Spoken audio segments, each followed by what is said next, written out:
ছয়টা আপনারা প্রথম কয়টা দিয়ে শুরু করছেন? কাস্টমার আর পাশাপাশি আমি আর একটা জিনিস করলাম, প্রবাসী দূর প্রবাসী যারা আমার ভাই তারা এখন অনেকে আসন পেরেশানির মাঝে আসেন, আমরা কিছু জিনিস ধারণা করতাম পারলাম। আমরা কিন্তু যে সময় আমরা সাপোর্টের দরকার আছিল আপনারা কিন্তু দূরেই থাকিয়া সাপোর্ট করছেন। এখন কিন্তু আমরা এই জায়গা থেকে থাকি আপনারা দোয়ার মাঝে স্মরণ রাখলাম। আপনার যে যার আমার দেশীয় প্রবাসী ভাই যারা পেরেশানির মাঝে আছেন, মিডিল ইস্টের অনেক ভাই আমার পেরেশানির মাঝে আছেন, আমরা ইতিমধ্যে অনেকে কমেন্ট করছেন। সো আমি কইলাম যে আপনারা সবার লাগি দোয়া করলাম যাতে আপনার পেরেশানি মুক্ত হইতা আর বিটিভির পাশে থাকতা। দেশে আইতা পারা না, শপিং করতে পারা না, আমরা কমপ্লেন মানে কমেন্ট করা যে আপু দেশে আইতাম পারা আমরা শপিং করতাম আসলাম, ইচ্ছা করতাম আসলাম পারলাম না। তারা কি আপনার মাধ্যমে জানাইয়া দিলাম যে আমরা আপনারা স্মরণ রাখলাম আমরা দোয়ার মাধ্যমে।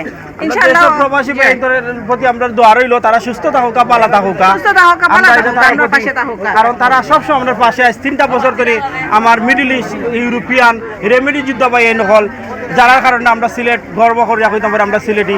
আসলে তারা লাগে আমরা বিডিবির পক্ষ থেকে কন্টিনিউ দোয়া রইল, তারা ভালো থাকুক আর সুস্থ থাকুক, তারা ভালো থাকলে আমরা ভালো থাকুক। আচ্ছা ভাই, মানে আপনাদের সময় প্রাইসটাই কম থাকবো, এরপরে তো আপনার কিছু আর দেওয়ালে ফিট লাগাই থাকে আর কিছু করা থাকে না। হ্যাঁ, তখন আমি সম্মানই দেখাইতে পারবো, যখন আমি বিগ অ্যামাউন্ট লাভ করবো তখন আমি সম্মানীটাও দেখাইতাম পারবো। তখন আমার কাছে সম্মানী দেখানি নাই, কেন আমার প্রফিটটাই কম। থ্যাংক ইউ ভাইয়া, থ্যাংক ইউ।